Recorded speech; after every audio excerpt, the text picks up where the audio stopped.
En octobre 2023, le lanceur Falcon Heavy arrachait une nouvelle fois ses 1400 tonnes à la gravité terrestre depuis le pas de tir 39A du Kennedy Space Center.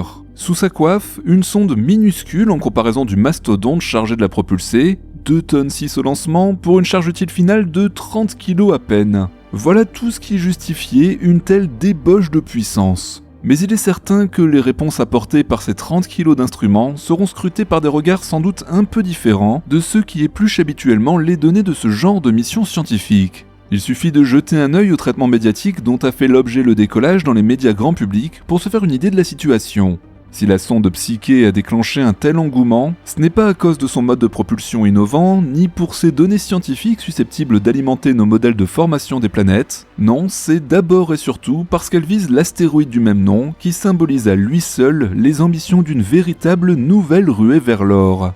Avec ses 200 km de diamètre, Psyché est l'un des plus massifs locataires de la ceinture d'astéroïdes, et on estime qu'entre 30 et 60% de sa masse serait constituée de métaux, soit presque 1 milliard de tonnes cumulées de fer, de nickel, et même dans une moindre mesure, d'or. Cela correspond à des milliers, voire des millions d'années d'extraction dans nos mines terrestres, une richesse qui, si elle était exploitée, rapporterait l'équivalent de plusieurs milliards de dollars pour chaque être humain vivant sur Terre. Salut les terriens! Voilà donc ce qui a fait les gros titres lors du lancement de la sonde Psyché à l'automne dernier. Pas du tout les objectifs réels scientifiques de la mission, mais bien le fantasme d'une richesse au-delà des rêves les plus fous de l'humanité tout droit tombé de l'espace, la perspective d'une ressource virtuellement illimitée qui nous attend sagement quelque part entre Mars et Jupiter. Mais est-ce que tout ça est vraiment sérieux ? Certes, à première vue, il semblerait bien, puisqu'en 2015, le Sénat américain ratifiait le Space Act, rendant légale l'exploitation des ressources spatiales par des sociétés privées. Mais que peut-on réellement en attendre, à la fois en termes de matières premières et de retombées économiques ? Enverra-t-on dans un futur proche ou lointain des mineurs, humains ou robotisés, extraire dans l'espace ce dont nos mines commencent à manquer cruellement ? Eh bien oui, l'exploitation des richesses de notre système est un fondement de la littérature de science-fiction qui pourrait bien être en passe de devenir réalité, mais sans doute pas de la façon dont vous l'imaginez.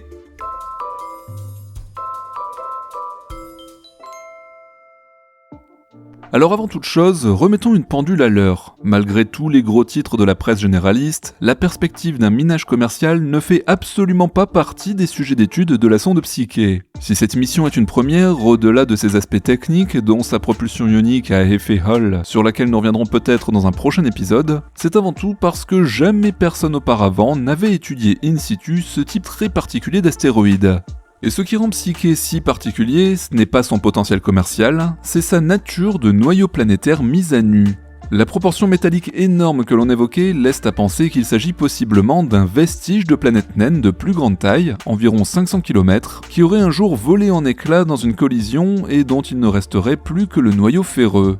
Or, habituellement, les noyaux ferreux que l'on retrouve au centre de la Terre et de la plupart des autres planètes telluriques sont rendus totalement inaccessibles par des milliers de kilomètres de roches et donc impossibles à étudier directement. Pour la première fois, il va donc être possible d'analyser directement ce qui nous est normalement caché et d'en apprendre possiblement bien plus sur la formation et la composition du centre des planètes, dont notre bonne vieille Terre. Mais soyons fous, même si ce n'est pas un instant au programme, imaginons que le scénario qui semblait exciter tant les journalistes pendant le lancement de Psyché se réalise, et qu'à la lecture des données de la sonde, les plus gros investisseurs se mettent en tête d'aller piocher dans la manne illimitée de cet astéroïde et d'exploser à jamais leurs bénéfices. À quel scénario pourrait-on s'attendre ? Il y a à première vue un paquet d'avantages à se lancer dans l'aventure. La quantité de métal disponible d'abord, qui dépasse de plusieurs ordres de grandeur tout ce que les mines terrestres ont jamais fourni, et probablement ne fourniront jamais. La Terre a certes elle aussi un noyau ferreux extrêmement massif, mais enfoui sous des milliers de kilomètres de manteaux brûlants, il restera donc à jamais intouché. Ici, pour Psyché, une catastrophe planétaire encore mal comprise a déjà fait le travail de déblaiement, et il y a là plus de fer et de nickel que nous n'en utiliserons dans les siècles à venir, ce qui réglerait définitivement le problème de l'appauvrissement des mines et des limites physiques à la croissance économique.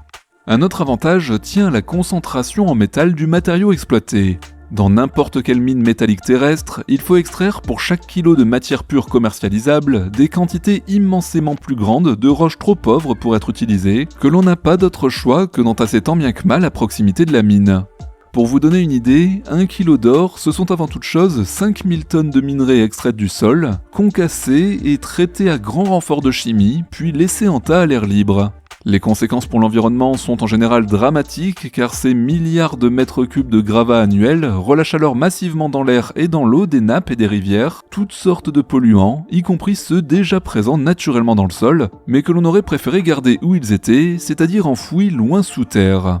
Bon, je ne veux pas casser l'ambiance, mais pensez-y, la prochaine fois que vous rêverez d'une babiole qui brille ou un tout nouveau gadget électronique, les mines de métaux sont à proprement parler une tare pour notre planète. Sur ces points, une mine spatiale sur un astéroïde comme Psyche présenterait alors à ce titre 2 avantages certains. D'abord, une concentration en métaux qui bat à plate couture tous les terrains exploités actuellement sur notre planète. Les relevés spectrométriques montrent en effet que sa surface est tout simplement recouverte à 90% de métaux. Ensuite, les inévitables déchets de minage resteraient quelque part en orbite autour du Soleil, parmi les milliers d'astéroïdes de la ceinture qui entourent déjà l'orbite de Mars, plutôt que venir polluer notre air et nos cours d'eau, ce qui n'est pas négligeable vu les dégâts assez catastrophiques que l'industrie minière cause actuellement. Bon, voilà pour les avantages, outre bien sûr celui d'assurer à qui réussirait cette exploitation un pouvoir total sur le marché et un chiffre d'affaires possiblement inédit dans l'histoire de l'humanité. Mais maintenant qu'on s'est un petit peu emballé, voyons pourquoi tout ça n'arrivera pas, et pourquoi il ne faut de toute façon pas que ça arrive. En 2015, le président américain Barack Obama signait le Space Act, autorisant ainsi légalement l'exploitation commerciale des ressources spatiales aux citoyens américains. Et les États-Unis ne sont d'ailleurs pas les seuls à travailler sur le sujet. De leur côté, les Chinois ou encore les Émirats arabes unis travaillent sur leur propre législation, prenant les devants sur les futurs développements d'un secteur spatial en plein boom. Mais qu'ont donc en tête ces politiques en signant ces textes? À quel lobby prépare-t-il le terrain dans cette nouvelle ruée vers l'or? C'est la bonne question à se poser, et pour s'en faire une idée, il faut se faire une idée plus précise de ce que l'on entend par exploitation des ressources spatiales. On peut globalement classer les projets de minage spatiaux à visée commerciale dans 3 grandes catégories que des œuvres de fiction vont nous permettre de nous représenter plus facilement. Premier scénario, miner l'espace pour trouver un substitut aux mines terrestres. Pour de nombreuses matières premières, les perspectives minières se réduisent d'année en année, tout en devant faire face à une demande à la croissance quasi exponentielle. Les mines exploitées ont des concentrations de plus en plus faibles, contraignant à faire appel à des méthodes d'extraction de plus en plus massives et polluantes. On envisage alors d'extraire ces ressources en dehors de la Terre pour s'ouvrir de nouvelles perspectives et s'affranchir des effets néfastes sur l'environnement. C'est bien ici le scénario fantasmé pour l'astéroïde Psyche, mais aussi la toile de fond d'une série comme The Expanse, dans laquelle l'humanité a acquis une aisance suffisante dans ses déplacements à travers le système solaire pour transformer la ceinture d'astéroïdes qui abrite Psyche, mais aussi des milliers d'autres candidats potentiels à l'installation de mines spatiales, en un véritable complexe industriel chargé d'alimenter la Terre et Mars en matières premières. Un véritable commerce interplanétaire se met donc en place, une nouvelle économie de comptoirs coloniaux, mais à l'échelle du système solaire. On a alors droit aux luttes d'influence entre les grandes sociétés privées et les gouvernements planétaires. En bref, le tableau semble réaliste en tout point. Mais alors pourquoi est-ce que ça n'arrivera pas, en tout cas pas de notre vivant, et pourquoi il ne vaudrait mieux pas que ça arrive ? Eh bien, toujours pour la même raison qui casse la plupart des rêves de voyages spatiaux, c'est la réalité physique. Voyons donc ce que le minage d'un astéroïde impliquerait réellement d'un point de vue technique. D'abord, il faut acheminer sur place des moyens de minage lourds. Et oui, il ne sert à rien de rêver à des milliards de tonnes de nickel si on n'est pas capable de les extraire, ou si on se contente de moyens à petite échelle. Or sur Terre, les engins qui œuvrent dans une mine de nickel ressemblent à ça. Des camions géants, des pelleteuses tout aussi massives, et des installations capables de traiter des quantités de roches en proportion de la taille de la mine. Or, vous le savez, dans le transport spatial, le nerf de la guerre, c'est la masse, donc pour optimiser l'acheminement des cargaisons, il n'y aurait pas d'autre choix que de raffiner les matières extraites sur place, à la surface de l'astéroïde, pour n'avoir à ramener sur Terre strictement que le métal commercialisable. On parle donc bien d'installer des engins de forage et de transport lourds, mais aussi de véritables usines en microgravité à la surface d'un astéroïde, avec toutes les problématiques associées à une pesanteur trop faible pour retenir un camion au sol, s'il venait ne serait-ce qu'à rouler un peu vite sur une bosse. Engins et usines qu'il faudrait bien sûr construire et faire décoller en premier lieu depuis la Terre, sachant qu'un camion comme celui-ci pèse autour des 200 tonnes à vide, et que même avec le plus gros des Starships, il faudrait des dizaines, si ce n'est des centaines d'allers-retours, dont quelques milliards de dollars rien qu'en fusée, pour l'acheminer sur place en pièces détachées. Même problème bien sûr pour les engins de forage et l'usine de traitement, le transfert du matériel depuis la Terre se compterait en milliers de lancements de la plus grosse des fusées, et ce sans espoir de réutilisation vu la destination. Mais même une fois tout ce matériel déposé sur Psyché, les problèmes ne font que commencer, car qui dit mécanique dit entretien et réparation. Et de deux choses l'une, soit nous sommes capables de concevoir des robots capables de réaliser eux-mêmes en totale autonomie absolument tout l'entretien nécessaire à une mine géante, y compris se réparer eux-mêmes bien sûr, soit nous n'avons pas d'autre choix que de faire vivre sur place une équipe d'astronautes chargée d'assurer la maintenance en microgravité de l'installation. Et comme pour toute mission d'exploration spatiale, s'il faut emmener et faire vivre des humains sur place, toute la difficulté est démultipliée de plusieurs ordres de grandeur. D'ailleurs, rien que sur l'ISS, une part énorme du travail des astronautes consiste uniquement à maintenir en l'état leur station pour continuer à y vivre en toute sécurité. Chaque sortie extravéhiculaire nécessite des jours de travail en amont, un entraînement spécifique au sol et des heures de préparation rien que pour enfiler une combinaison et ajuster sa physiologie au nouveau mélange de gaz. Je vous laisse imaginer le niveau de prise de risque s'il faut maintenant réparer quotidiennement du matériel lourd, là aussi en combinaison pressurisée. Sans parler bien sûr de l'éternel problème des radiations et de l'approvisionnement à 300 millions de kilomètres de distance, qui serait bien pire que sur Mars. On peut alors se demander qui sera candidat pour un voyage avec cancer garanti après quelques mois d'un travail de bagnard dans la solitude de l'espace.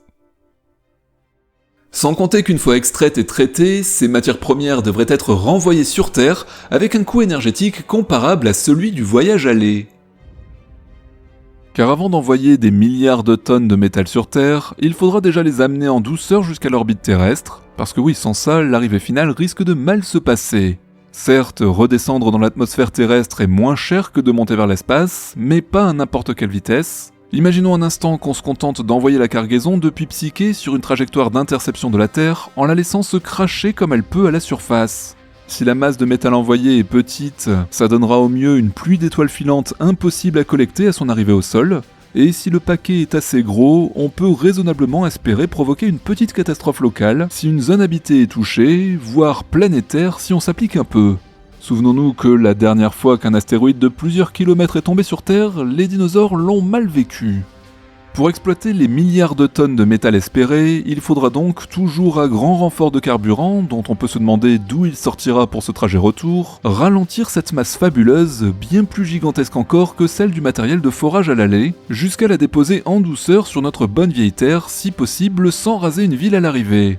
Or, si un Starship est prévu pour transporter une centaine de tonnes de charge utile à son décollage, il est en revanche incapable d'être aussi chargé à son retour sur Terre. La dissipation d'énergie par frottement dans l'atmosphère ne suffirait plus à le ramener à une vitesse raisonnable, et ce n'est pas un simple allumage de 3 moteurs pour quelques secondes au moment de se poser qui freinerait une cargaison complète de fer et de nickel. La descente depuis l'espace n'aurait donc pas d'autre choix que de se faire en comptant sur une nouvelle quantité de carburant colossale pour freiner le vaisseau jusqu'au sol. Si on fait maintenant le total, chaque kilo de métal vendu serait synonyme de centaines, voire de milliers de tonnes de carburant, et son prix de vente devrait en outre couvrir les coûts d'entretien d'une station spatiale géante et de son infrastructure de minage au cœur de la ceinture d'astéroïdes. Je vous laisse donc imaginer le tarif final d'un kilo de fer sur le marché dans ces conditions. À titre de comparaison, en 2019, la sonde Hayabusa 2, qui représente assez bien l'état de l'art en la matière, ramenait sur Terre environ 5 grammes de poussière extraite du sol de l'astéroïde Ryugu, le tout pour un coût total de mission d'environ 200 millions d'euros. Donc, sachant que le fer extrait des mines terrestres se vend de nos jours autour d'une centaine d'euros la tonne, je suis pas vraiment sûr que notre mine spatiale supporte vraiment la concurrence. Or, pour gagner les milliards de dollars rêvés, encore faut-il vendre le produit de son exploitation. Dans la série The Expanse, le tour de magie scénaristique qui rend tout un petit peu plus plausible est l'appel à un mode de propulsion très loin de ce qu'on imagine être capable de faire aujourd'hui. Et c'est vrai qu'une fois le problème de l'énergie et du transport artificiellement mis de côté, tout peut effectivement sembler plus simple. Ceci dit, on peut légitimement se poser la question, si tout ça était effectivement possible, est-ce qu'il est vraiment désirable de disposer de ressources infinies de tous les matériaux possibles ici sur Terre ? Dans le contexte d'une planète aux dimensions finies qui peine de plus en plus à encaisser les assauts de l'humanité, où la vie sauvage n'a déjà quasiment plus le moindre espace pour subsister face à la pollution et à l'artificialisation des sols, est-il vraiment raisonnable de vouloir s'offrir en plus le pouvoir de poursuivre cette transformation du monde, et cette fois sans plus aucune limite matérielle ? Dans tous les cas, le coût absolument prohibitif d'une telle entreprise, en comparaison des marchés bien terrestres de ces matières premières, nous épargne à jamais d'en envisager concrètement les conséquences. Oui, mais et si on trouvait un jour dans l'espace une matière absente de la Terre et si précieuse que le jeu en voudrait soudain la chandelle ?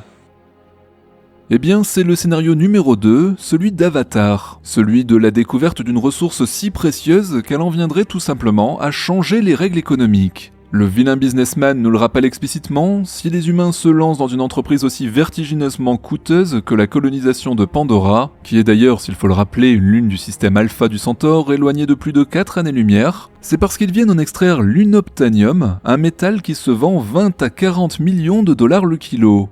Et même si économiquement on pourrait argumenter que non, ça ne tient toujours pas la route, car pour ramener le moindre kilo d'unobtainium sur Terre, il faudrait dépenser infiniment plus d'antimatière pour alimenter les moteurs du Venture Star et que ça ramène le coût de l'antimatière à une valeur étonnamment basse, alors même qu'elle nécessite elle-même plus d'énergie que l'humanité n'en a jamais consommé à produire pour chaque aller-retour du vaisseau, le fait de justifier la démarche par un prix élevé au kilo est extrêmement cohérente. Car oui, s'il s'avère qu'on découvre un jour dans l'espace un minerai dont les prix de vente sur Terre au kilo couvrent les frais gigantesques que l'on évoquait juste avant, alors il n'est soudain plus impossible que quelqu'un se mette en tête de se lancer dans l'aventure.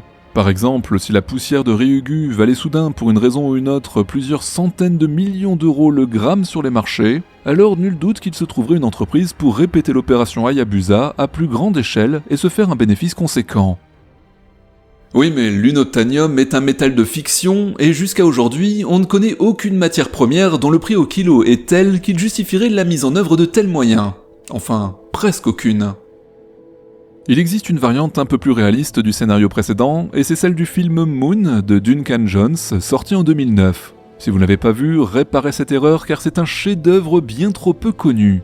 Dans ce film, la mine se trouve cette fois sur la Lune, bien plus près de chez nous, et ce qu'elle exploite est l'hélium-3 présent dans son régolithe. L'hélium-3, pour rappel, c'est le carburant rêvé de la production d'énergie par fusion nucléaire. À partir d'une quantité de matière dérisoire, c'est la promesse d'une énergie presque illimitée, décarbonée et sans déchets radioactifs. En bref, la promesse de lendemain qui chante et de jolis bénéfices pour qui parviendrait à l'exploiter et s'en servir correctement.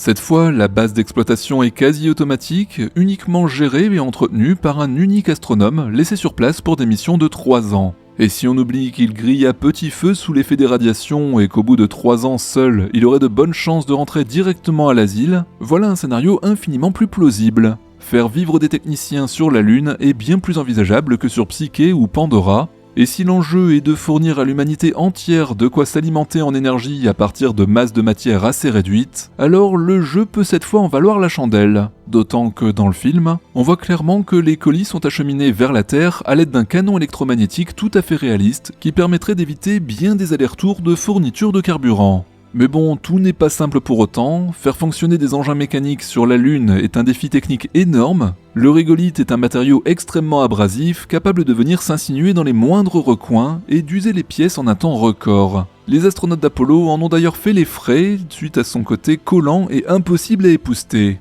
Les sortes de moissonneuses qu'on voit dans le film nécessiteraient un entretien lourd et permanent, et ce serait plus probablement toute une équipe d'astronautes se relayant tous les quelques mois, comme on le fait sur l'ISS, qui serait nécessaire à la maintenance de l'installation. Également, humains et machines ne pourraient subsister sans de nombreux allers-retours de fret pour leur approvisionnement en vivres et en pièces de rechange, et devraient tous subir l'épreuve sans cesse répétée de la nuit lunaire, 14 jours sans soleil, plongés dans un froid intense dévastateur pour les appareils électroniques et les systèmes de vie de la base. Donc quand on mesure les efforts énormes nécessaires ne serait-ce qu'à envoyer un équipage passer quelques jours en surface en sécurité, on est en droit de rester assez dubitatif quant à ce genre de développement. Ceci étant dit, la Chine ne cache pas ses ambitions sur le sujet, et le scénario Moon pourrait tout de même, à très long terme, rentrer dans le champ du possible. Le verrons-nous de notre vivant? Rien n'est moins sûr, mais il existe un troisième scénario d'exploitation des ressources spatiales auquel on pourrait en revanche bien assister et qui justifie à lui seul la signature du Space Act d'Obama. Puisqu'il est, semble-t-il, illusoire de trouver des ressources suffisamment précieuses pour que leur prix justifie l'entreprise colossale d'une mine de grande ampleur dans l'espace et de leur acheminement sur Terre, il reste tout de même une dernière option, celle d'une exploitation à faible volume et surtout sans ambition de rentabilité vis-à-vis du marché terrestre. Je m'explique. Dans le cadre de ces missions d'exploration de plus en plus lointaines, la NASA envisage sérieusement de faire appel à certaines ressources locales, telles que l'eau, possiblement convertie en oxygène et hydrogène, ou encore le méthane qui, sur Mars, serait synonyme de carburant. On a même le régolithe lunaire qui serait employé dans le cadre de la construction de bases permanentes. La possibilité d'utiliser ces matières premières trouvées sur place permet d'envisager des missions bien plus ambitieuses en s'affranchissant du coût exorbitant de leur acheminement depuis la Terre. Ces exploitations de ressources se feraient donc avec des volumes bien plus faibles, uniquement les quantités nécessaires pour la mission, et surtout ici totalement à perte, sans le moindre objectif de rentabilité vis-à-vis du marché terrestre. Tout serait envoyé sur place et le coût d'extraction ferait tout simplement partie du budget de la mission. D'un seul coup, tout devient beaucoup plus raisonnable. Mais si tout ça a lieu dans le cadre d'une opération menée à perte par une agence publique sans visée de commerce, pourquoi donc inclure dans le Space Act cette autorisation d'exploitation commerciale pour des sociétés privées ? Eh bien parce que, vous l'aurez remarqué, les agences spatiales et la NASA en particulier font ces dernières années la part de plus en plus belle aux acteurs privés dans le cadre de leur propre mission, l'exemple le plus marquant étant bien sûr sa collaboration avec SpaceX qui assure ses allers-retours vers l'ISS et a été mandaté pour développer l'atterrisseur lunaire lourd que sera le Starship HLS. La NASA a choisi de déléguer de plus en plus la maîtrise d'œuvre de ses missions pour n'assurer qu'un rôle de décisionnaire financier qui achète à ses partenaires des solutions clés en main selon ses besoins. Et il n'y a pas de raison que l'exploitation de ressources lunaires ou martiennes échappe à la règle. Si ces missions d'exploration de longue durée voient réellement le jour, il y a tout lieu de penser que l'aspect approvisionnement en ressources locales sera comme le reste délégué à un prestataire privé en charge de développer ses propres solutions et de les mettre en œuvre pour en quelque sorte vendre les ressources en question à la NASA. Donc sans se confronter au marché terrestre, ces prestataires réaliseront tout de même dans les faits un travail d'exploitation des ressources spatiales à visée commerciale, leur unique client étant alors l'agence spatiale qui les mandate. Voilà en tout cas dans les faits le scénario qui a de loin le plus de chances de se concrétiser. Et voilà les terriens. Ce dernier scénario est-il vraiment ce qu'ont en tête les politiciens qui ont accouché du Space Act ? Prépare-t-il uniquement le futur des missions d'exploration ou rêve-t-il plus loin ? Ont-ils conscience des barrières physiques d'une exploitation massive ou ne font-ils tout ça que pour se donner auprès du grand public une image de bâtisseur du futur ? Je vous laisse bien sûr me donner votre avis en commentaire. Nous voilà en tout cas arrivés à la fin de cet épisode, merci d'avoir regardé jusqu'au bout, n'oubliez bien sûr pas le pouce, l'abonnement, la cloche, et moi je vous retrouve très bientôt pour la suite, ciao les terriens.